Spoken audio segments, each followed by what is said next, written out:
Hello दोस्तों, स्वागत है आप सभी का आपका अपना चैनल इस क्लासेज में।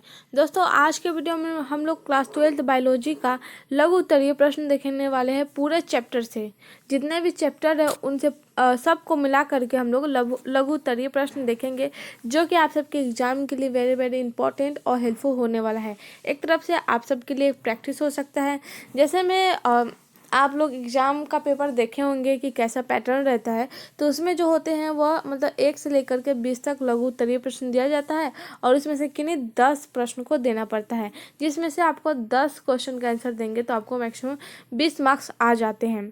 तो यही हम लोग इस सेशन में देखने वाले हैं। मैक्सिमम 20 शॉर्ट क्वेश्चन देखेंगे, जो कि आप सबके लिए बहुत हेल्पफुल होगा। तो चलिए दोस्तों, इस वीडियो को शुरू करते हैं। आई होप ये वीडियो आप सबको अच्छा लगे।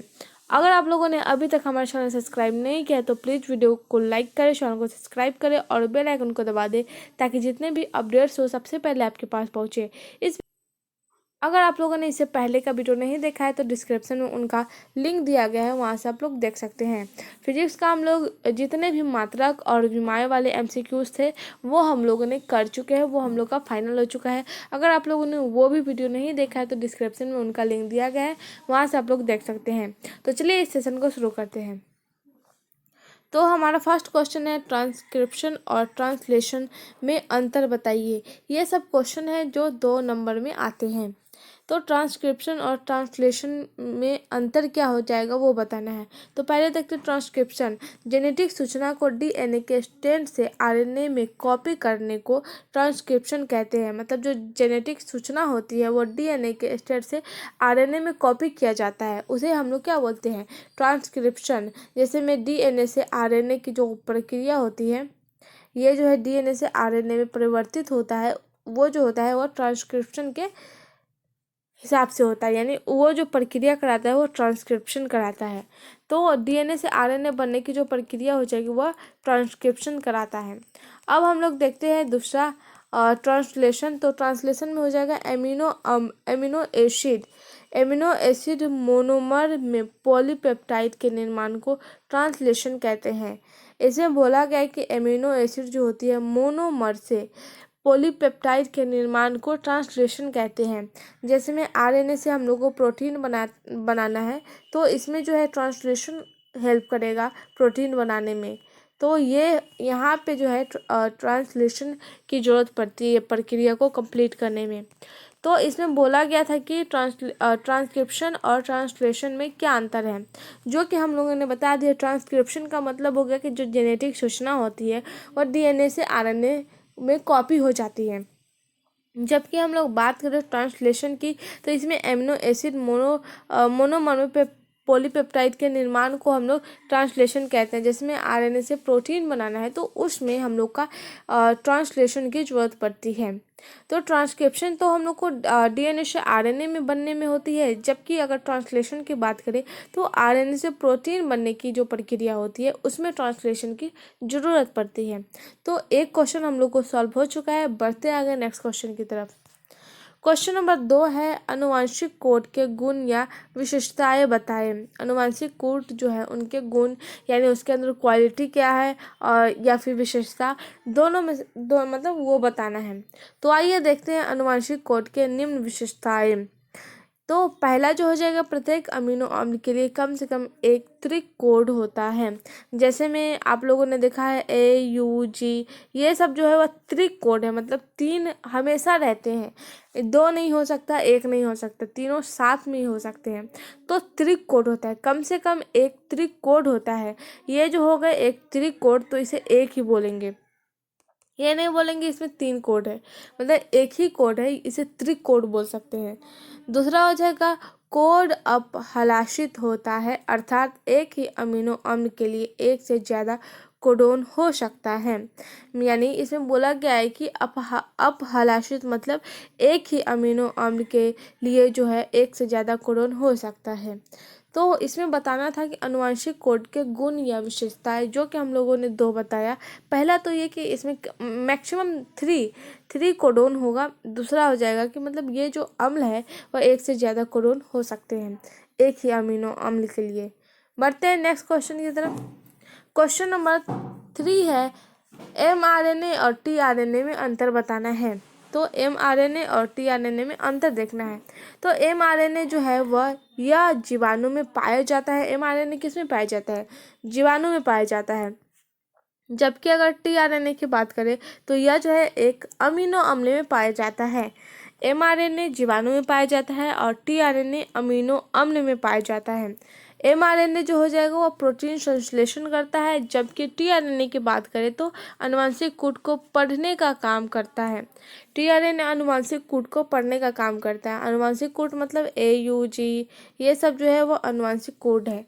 तो ये जो है इसी को पढ़ने का काम करता है कौन? tRNA। लेकिन mRNA जो है वो प्रोटीन संश्लेषण करता है।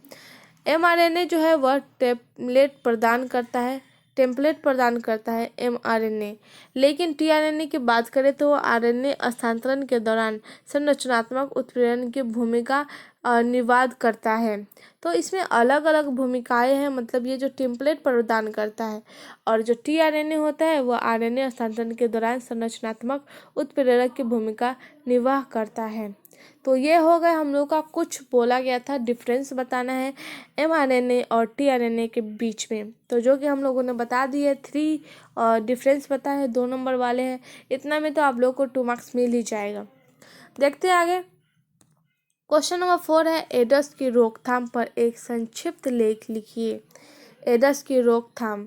तो एड्स पहले हम लोग जानते हैं कि एड्स है क्या। तो एड्स एक तरह का वायरस है जो HIV के कारण फैलता है।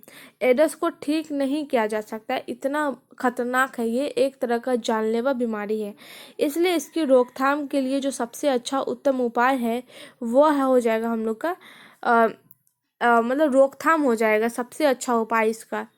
इसके अलावा अगर बात करें तो HIV जो है संक्रमण जो मतलब सचेतन व्यवहार पैटर्न के कारण फैलता है।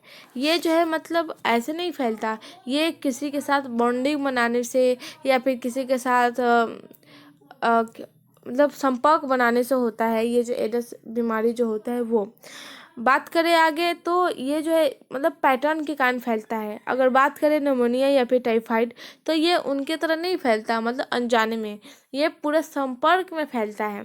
यह ठीक है कि मतलब रक्त उद्धान रोगियों में, नवजातों आदि में यह संक्रमण सही निगरानी में न होने के कारण भी हो सकता है। अगर बात करें हम लोग किसका, मतलब रक्त उद्धान रोगियों में या फिर नवजात जिसे माँ से होता है बच्चा, उसको बोल सकते हैं। तो ये जो है मतलब निगरानी न देने के कारण हो सकता है। हमारे देश में एड्स के बारे में शिक्षित करने के लिए बहुत सारे काम किए हैं। क्यों? मतलब HIV संक्रमण को फैलाने से रोकने के लिए जो है WHO ने बहुत सारा कार्यक्रम आरंभ किया है। WHO मतलब हो जाएगा वर्ल्ड हेल्थ ऑर्गेनाइजेशन, जो स्वास्थ्य कार्यालय है वहाँ पे इनके बारे में बहुत सारे कार्यक्रम आरंभ किए गए, जैसे में कोडोन का मुक्त वितरण, ड्रग के प्रयोग का नियंत्रण, HIV के लिए नियमित रूप से जांच बढ़वाना, ये सब जो है इसके लिए किया गया है, WHO द्वारा किया गया है। तो आइए देखते हैं अब एड्स के बारे में जान लिए। तो ये एक तरह का जानलेवा बीमारी है, ये मतलब इसका कोई इलाज ही नहीं है। HIV के संक्रमण या एड्स के ग्रस्त होना कोई ऐसी बात नहीं है जिसे छुपाया जाए, क्योंकि छुपाने से यह संक्रमण और भी ज़्यादा लोगों में फैल सकता है। तो एड्स जो बीमारी है उसे छुपाया नहीं जा सकता, इसे छुपाने से भी बढ़ता है। समाज में HIV या फिर एड्स संक्रमित लोगों को सहायता और सहानुभूति की ज़रूरत होती है। एड्स किससे होता है, किस वायरस से? तो HIV वायरस से होता है। तो जो एड्स संक्रमित लोग होते हैं उनको सहायता और सहानुभूति की जरूरत होती है। उन्हें हे दृष्टि से नहीं देखना जाना चाहिए। जब तक समाज इसे एक ऐसी समस्या के रूप में नहीं देखेगा जिसका समाधान सामूहिक तौर पर किया जाना चाहिए, तब तक यह रोग जो है वह व्यापक रूप से फैलने के गुंजाइश कई गुना बढ़ जाएगा। मतलब इनका कहना मतलब इसमें जो बोला गया है कि जब तक समाज में ऐसी जो समस्या है, मान लीजिए किसी को एड्स हो गया, फॉर एग्जाम्पल हो गया, तो उसको वहाँ पे सहारा और सहानुभूति की ज़रूरत होती है। अगर उसको देखेंगे कि हाय दृष्टि से, हाय इसे क्या हो गया ये वो, तो उससे है वो तो एक तरफ से डिस्ट्रैक्ट होगा, ऊपर से मतलब पैनिक होगा, जिसके कारण बीमारी और फैल सकती है, वो घबराहट में मतलब और फैला सकता है। तो एड्स तो फैलने वाली बीमारी है, तो इसमें कई गुना ज़्यादा वो बढ़ सकती है। यह एक ऐसी व्याधि है जिसे फैलाव को समाज और चिकित्सक वर्ग के सम्मिलित प्रयास से ही रोका जा सकता है। तो इसे रोकथाम के लिए एक संक्षिप्त लेख लिखने के लिए इतना ही काफ़ी है, क्योंकि एड्स जो है एक तरह का वायरस है और ये जो जिस वायरस से फैलता है वो HIV है। तो HIV जो है इसका कोई इलाज ही नहीं है, इसका इलाज इंसान खुद निकाल सकता है, समाज खुद निकाल सकता है। इसे दूर रह के संपर्क न बनाए, अनजान लोगों से दूर रहे, तो ये सब करने से वो हो सकता है कि उसमें सुधार आ जाए। तो यही था एड्स का रोकथाम। तो बढ़ते आगे। क्वेश्चन नंबर 5 है, निमोनिया रोग के रोगजनक संक्रमण के कारण लक्षण एवं उपचारों को लिखें। तो निमोनिया जो रोग के जो रोगजनक है, संक्रमण के कारण लक्षण एवं उपचारों के निम्न बता सकते हैं। तो रोगजनक यानी निमोनिया जो रोग है उसके रोगजनक है डिप्लोकाकस नामक बैक्टीरिया। ये जो है जो निमोनिया जो होता है इन्हीं बैक्टीरिया के कारण होता है। अगर संक्रमण का कारण माने तो ये वायु द्वारा हो सकता है, संक्रमित व्यक्ति द्वारा छोड़े गए बिंदुओं द्वारा हो सकता है, संक्रमित ग्लास या बर्तन के प्रयोग से हो सकता है। ये जो निमोनिया होता है वायु द्वारा हो सकता है, किसी व्यक्ति को छोड़े गए बंदूकों जैसा हो सकता है, या फिर ग्लास या बर्तन के प्रयोग से भी हो सकता है। आइए जानते हैं कि निमोनिया जब होता है तो उनके लक्षण कौन से होते हैं। तो इनका जो लक्षण हो जाएगा वह संक्रमण के द्वारा वायु कोष्ठों के तरल पदार्थ का भर जाना, जिसमें सांस लेने में तकलीफ का होना। सिंपली बात करें तो इसमें जो हो जाता है ये संक्रमण के द्वारा वायु के माध्यम से तरल पदार्थ गले में अटक जाता है, जिसके कारण सांस लेने में तकलीफ होती है। पंजरी चलन, छाती दर्द, सिर दर्द, ठिठुरन, होंठ एवं हाथ के नाखून का रंग नीला हो जाना। उपचार में पेनिसिलिन, फ्लूकोक्साइलिन ये जो है उपचार में लिया जा सकता है। तो ये सब जो लक्षण है यहाँ तक था, उपचार में ये 2 मेडिसिन लिया जा सकता है, जो कि आप लोग को डॉक्टर के सलाह से लेना चाहिए। रोकथाम एवं बचाव के उपाय, मरीज को अन्य परिजनों से अलग रखना, स्वच्छ बनाए रखना, यही जो हो जाएगा इनका उपचार हो जाएगा। तो चलिए इसमें निमोनिया रोग के रोगजनक संक्रमण के कारण लक्षण एवं उपचार पूछे गए थे, जो कि हम लोगों ने सभी को कम्प्लीटली जवाब दे दिए है। तो बढ़ते आगे नेक्स्ट क्वेश्चन देखते हैं। क्वेश्चन नंबर 6 है, निम्नांकित का विस्तारित रूप लिखे। MALT, दूसरा है CMI, तीसरा है एडस, ऑप्शन चौथा जो हो जाएगा वो हो जाएगा NaCO और फिफ्थ हो जाएगा HIV। विस्तारित रूप मतलब फुल फॉर्म बताना है। तो MALT का फुल फॉर्म हो जाएगा मिकॉन एसोसिएशन लैम्फोइड टिश्यू, ये हो जाएगा MALT का फुल फॉर्म। CMI का जो फुल फॉर्म हो जाएगा सेल मेडिएटेड इम्यूनिटी, ये हो जाएगा CMI का फुल फॉर्म। ये सब इम्पोर्टेंट है, क्योंकि ये जो पैटर्न लाया गया है, ये जो 20 क्वेश्चन है इसमें मैक्सिमम आप लोग को 10 बताना है, लेकिन हम इसमें पूरे क्वेश्चन का आंसर देंगे। तो ध्यान में रखिए, हो सकता है इसमें से मैक्सिमम 2 या 3 क्वेश्चन आप सबके एग्जाम में आ जाए, तो उसमें से आराम से 6 मार्क्स तो ले आएंगे। तो हर तरफ से प्रिपेयर रहना है। एड्स का जो फुल फॉर्म हो जाएगा एक्वायर्ड इम्यूनो डेफिशिएंसी सिंड्रोम, ये हो जाएगा। NaCO का फुल फॉर्म हो जाएगा National AIDS Control Organisation. HIV का हो जाएगा ह्यूमन इम्यूनो डेफिशिएंसी वायरस, ये जो हो जाएगा हम लोग का विस्तारित रूप हो जाएगा। ये 5 जो था वायरस उनके। तो बढ़ते आगे। क्वेश्चन नंबर 7 है, एंजाइम क्या है। तो बताना है कि एंजाइम है क्या। ग्लोबुलर प्रोटीन का महत्वपूर्ण समूह जो जैव तंत्र उत्प्रेरक का कार्य करते हैं एंजाइम कहलाते हैं। जो ग्लोबुलर प्रोटीन होते हैं उसका महत्व समूह को जैव तंत्र के उत्प्रेरक का कार्य करते हैं, वह एंजाइम कहलाते हैं। इन एंजाइमों का हमारे जीवन में अधिक महत्व है। इनके अनुपस्थिति में हमारे जीवन की क्रियाएं कितनी मंद गति से संपन्न होती हैं कि हमारी जीवित रहना कठिन ही नहीं असंभव हो जाता है। मतलब अगर एंजाइम हम लोग की ज़िंदगी में नहीं रहेगा तो हम लोग की ज़िंदगी जीना असंभव हो जाता है। तो इसका रहना बहुत ज़रूरी है। उदाहरण के तौर पर ले, एक मिनट। उदाहरण के लिए यदि हमारे शरीर में विभिन्न एंजाइम ना होते तो हमारे पाचन तंत्र को एक समय का भोजन पचाने में 50 वर्ष लग जाता। एक ह्यूमन बॉडी पूरी तरह से एक रासायनिक बोल सकते हैं, क्योंकि जब इंसान खाना खाता है तो उसके अंदर जब वो गले से पेट की तरफ जाता है तो उसमें रिएक्शन होता है। रिएक्शन के कारण वो पहले मतलब पार्ट में होता है, फिर वो गलता है, फिर वो एक डाइजेस्टिव सिस्टम में पहुंचता है, तब जाके ये सब प्रोसेस होता है। तो एक ह्यूमन बॉडी को हम लोग बोल सकते हैं कि एक केमिकल रिएक्शन होता है। हर एक चीज़ में केमिकल रिएक्शन होता है, तो उसमें इंजाइम भी आ जाते हैं। तो इंजाइम जो है वो पाचन तंत्र को एक समय में भोजन पचाने में मदद करता है। अगर इंजाइम ना होते, जब खाना खाते तो हम लोग को लार जो है वो एक तरह का इंजाइम बोल सकते हैं, तो वो भी अपना अपना भूमिका निभाता है। अगर लार ना होता तो खाना भी ना पचता। तो बहुत सारे हैं फ़ायदे इनके। अगर ये नहीं होते तो 50 वर्ष लग जाता मतलब खाना पचने में। इससे हम आसानी से कल्पना कर सकते हैं कि इनकी अनुपस्थिति में हमारा जीवन कैसा होता।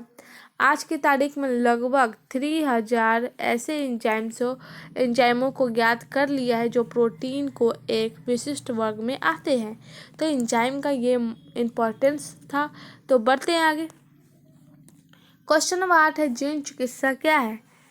एडिनोसिन डीएमिनेज यानी एडीए की कमी का उदाहरण देते हुए वर्णन करें। तो जीन चिकित्सा एक ऐसा प्रयास है जिसके द्वारा किसी बच्चे या भ्रूण को निहित किए गए जीन दोषों का सुधार किया जा सकता है। उसमें रोग के उपचार के लिए जीनों को व्यक्ति की कोशिकाओं या ऊतकों में प्रवेश कराया जाता है। मान लीजिए किसी भी ऐसी कपल्स है जिनका बच्चा नहीं हो रहा है, तो मतलब वो जो है जीन चिकित्सा अगर मतलब प्रयोग करे, इस जो चिकित्सा है उसका प्रयोग करे तो वो आराम से माँ बन सकते हैं। इसके अलावा बहुत सारे प्रोसेस है। आईवीएफ कराया जाता है, मतलब बेबी ट्यूब को डेवलप कराया जाता है लैब में। मतलब नर और मादा का, मतलब नर का वीर्य और मादा का अंडाशय लेकर के और लैब में रख करके उसका फर्टिलाइज कराया जाता है। फिर मतलब माँ के पेट में डाला जाता है। फिर वो जो है फर्टिलाइज करके एक नॉर्मल शिशु का शेप ले लेता है जो एक ह्यूमन बॉडी का निर्माण करता है। तो ये सब जो है मतलब एक चिकित्सीय है, एक बोल सकते हैं कि ये जो एक तरह का है मतलब मेडिकली ये जो है जिसमें एक वैसी माँ जो माँ नहीं बन सकती, एक ऐसे कपल जो माँ नहीं बन सकते, वो आसानी से माँ बन सकते हैं इस प्रोसेस के बाद। आनुवंशिक दोष वाली कोशिकाओं के उपचार के लिए सामान्य जीन को व्यक्ति या भ्रूण के स्थानांतरित करते हैं, जो निष्क्रिय जीन क्षतिपूर्ति कर उसके कार्य को संपन्न करता है। तो ये जो हो गया चिकित्सा क्या था वो हो चुके हैं। अब देखते हैं एडिनोसिन यानी एडीए की कमी का उदाहरण। तो आइए देखते हैं। तो चिकित्सा जो जीन चिकित्सा का पहला प्रयोग किया था 1990 में एक 4 वर्षीय लड़की में एडिनोसिन डीएमिनेज यानी एडीए की कमी को दूर करने के लिए किया गया था। यह एंजाइम प्रतिरक्षा तंत्र के कार्य के लिए बहुत आवश्यक होता है। कुछ बच्चों में एडीए की कमी का उपचार अस्थि मज्जा के प्रतिशोषण के लिए होता है, जबकि दूसरे में एंजाइम प्रतिस्थापन चिकित्सा द्वारा उपचार किया जाता है। ये जो है मतलब एडीए की जो कमी है वो जीन चिकित्सा में सबसे पहले 1990 में एक 4 वर्ष की लड़की में प्रयोग किया गया था। अभी कुछ बच्चों में जो है एडीए की कमी के उपचार के लिए अस्थि मज्जा का प्रत्यारोपण किया जाता है। बात करें आगे तो जीन चिकित्सा में सर्वप्रथम रोगी का रक्त लसिकाणु को बाहर शरीर के बाहर निकाल दिया जाता है। सक्रिय एडीए एक एडीएनए यानी जो हो जाएगा हम लोग का लसिकाणुओं में प्रवेश कराकर अंत में रोगी के शरीर में वापस कर दिया जाता है। मतलब पहले तो ब्लड निकाल दिया जाता है लसिका से, बाद में फिर उसको लसिका के अंदर भेज करके वापस कर दिया जाता है। ये जो कोशिका है मृत प्राय होती है। इसकी आनुवंशिक निर्मित लसिकाओं के समय समय पर रोगी के शरीर के अलग करने की आवश्यकता होती है। यदि मज्जा कोशिकाओं में विलगित अच्छे जीनों को प्रारंभ भ्रूण अवस्था कोशिकाओं में उद्दीपित एडीए में प्रवेश करा दिया जाए तो यह एक अस्थायी उपचार हो सकता है जीन चिकित्सा का। तो आप लोगों को ये क्वेश्चन का आंसर मिल गया है। तो बढ़ते हैं आगे। क्वेश्चन नंबर 9 है, इंटरफेरॉन व अन्य प्रतिरक्षी प्रोटॉन का संश्लेषण कैसे होता है। तो इंटरफेरॉन जो है एक तरह का एंटीबॉडी प्रोटीन है। इंटरफेरॉन क्या है? एक तरह का एंटीबॉडी प्रोटीन। रोगाणु में उपस्थित कोई विशिष्ट जीन मनुष्य कोशिका या पोषी कोशिकाओं को उत्प्रेरित करता है। कौन? इंटरफेरॉन, जो एक तरह का एंटीबॉडी प्रोटीन है, जिसके कारण वह कोशिका एक विशिष्ट एंटीबॉडी का संश्लेषण करने लगती है। यह एंटीबॉडी जो है वह रोगाणुओं को आक्रमण का प्रतिरोध करती है। आक्रमण मतलब वार करती है तथा शरीर स्वस्थ बना रहता है। अनेक रोग जैसे हर्पेज, कैंसर, यहाँ तक के जुकाम के उपचार के लिए भी ये काम आते हैं, परंतु ये बहुत महंगा होते हैं। ये इंटरफेरॉन होता है वो बहुत महंगा होता है, लेकिन इसका उपचार हर्पेज, कैंसर, यहाँ तक के जुकाम के उपचार के लिए भी किया जाता है। यदि वायरस की उपस्थित उन जीन को पृथक कर दिया जाए जो पोषी कोशिका में एंटीबॉडी को उत्प्रेरक करता है, तो प्लाज्मिड में इन जीन की प्रतिस्थापना क्लोनिंग द्वारा विभिन्न एंटीबॉडी संश्लेषण द्वारा किया जा सकता है। मतलब अगर इस वायरस में जो उपस्थित जीन होते हैं उसको पृथक कर दिया जाए, मतलब रोक दिया जाए, तो वो जो पोषी कोशिका है वो एंटीबॉडी में उत्प्रेरित करता है, तो प्लाज्मिड के जीन में भी प्रतिस्थापित करके और वो एंटीबॉडी संश्लेषित किए जा सकते हैं। सन 1980 में जो है ज्यूरिख विश्वविद्यालय के चार्ल्स बीजमैन जो है उन्होंने पुनर्योगज डीएनए तकनीक ई कोलाई जो नामक जीवाणु है उनके माध्यम से इसका संश्लेषण किया था इंटरफेरॉन का। इस तकनीक द्वारा इंटरफेरॉन संश्लेषित किए जा चुके थे तथा अनेक एंटीबॉडी पदार्थों को संश्लेषित करने के प्रयत्न किए जा रहे हैं। तो ये था हम लोग का इंटरफेरॉन व अन्य प्रतिरक्षी प्रोटीन का संश्लेषण कैसे किया जाता है। तो इंटरफेरॉन एक तरह का एंटीबॉडी, जो इंटरफेरॉन जो है वह एक तरह का एंटीबॉडी प्रोटीन है। क्वेश्चन नंबर 10 है, एक पारिस्थितिक तंत्र से आप क्या समझते हैं। तो जीवों के समूह जो पारस्परिक क्रियाएं करती हैं, जीवों के जो समूह होते हैं वो पारस्परिक क्रियाएं करती है तथा वातावरण के साथ क्रियाएं करती है। मतलब एक तो वो पारस्परिक क्रियाएं करता है, दूसरा वातावरण के साथ, तो उसे हम लोग बोलते हैं पारिस्थितिक तंत्र। वातावरण मतलब नेचर के साथ जो क्रियाएं करती है वो, तो एक पारिस्थितिक तंत्र यही इसी को मानते हैं। तो बढ़ते हैं आगे। क्वेश्चन नंबर 11, भारत का जैव विविधता संरक्षण संबंध प्रयासों पर एक व्याख्याता टिप्पणी लिखें। जैव विविधता संरक्षण के स्वस्थानीय एवं परस्थानीय दोनों ही उपायों की आवश्यकता होती है। जैव विविधता की भारत में जैव विविधता के संरक्षण हेतु निम्न प्रयास किए गए हैं।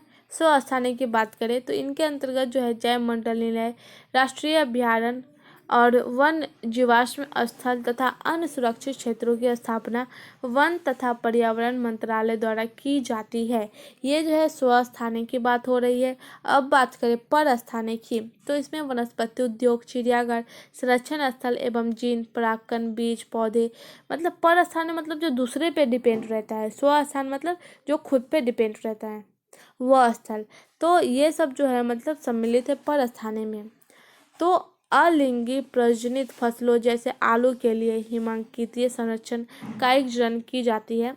सेम वही प्रोसेस है भारत में जैव विविधता संरक्षण जो अभ्यास है वो निम्न थे जो कि हम लोगों ने देख लिए। बढ़ते हैं आगे। क्वेश्चन नंबर 12 है, टिप्पणी लिखना है एंटीबॉडी के कार्य और इलाइनर फिल्टर सिंड्रोम के। तो आइए देखते हैं। पहले देखते हैं एंटीबॉडी को हिंदी में बोलते हैं प्रतिपिंड। तो अपसोनाइजेशन बाहरी पदार्थ है, मतलब एंटीबॉडी के अंदर 3 इंपॉर्टेंस देखेंगे, कार्ड देखेंगे।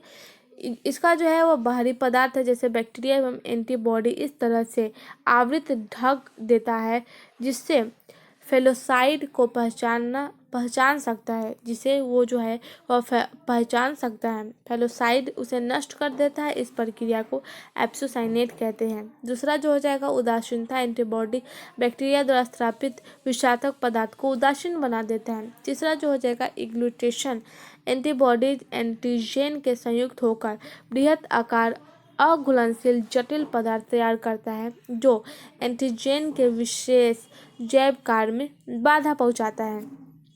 तो ये थे एंटीबॉडी के 3 कार्य। अब देखते हैं क्लाइनफेल्टर सिंड्रोम। ये जो है एक गुणसूत्रीय विकार है। यह ट्राइसोमी एक उदाहरण है, लेकिन इसमें जो लिंग होती है क्रोमोसोम एक्स की अतिरिक्त प्रतिलिपि में मौजूद रहने के चलते मानव कोशिका 47 क्रोमोसोम हो जाता है, जैसे कि 44 प्लस XXY। तो 44 और 3 को ऐड करेंगे तो हो जाएगा 47। यह संरक्षण पुष्पों में पाया जाता है, जो देखने में समान लगते हैं, लेकिन इन्हें मादा लक्षण परिलक्षित होती है, जैसे में स्त्री की भांति वृक्ष की वृद्धि। ऐसे पुरुष प्रायः बांझ होते हैं, जिसमें जो 47 क्रोमोसोम होते हैं, वैसे पुरुष जो होते हैं वो बांझ होते हैं, क्योंकि इसमें शुक्राणु बहुत कम बन पाते हैं। तो ये थे हम लोग का 2 संक्षिप्त टिप्पणी। तो बढ़ते हैं आगे। क्वेश्चन नंबर 13 है, ध्वनि प्रदूषण से आप क्या समझते हैं?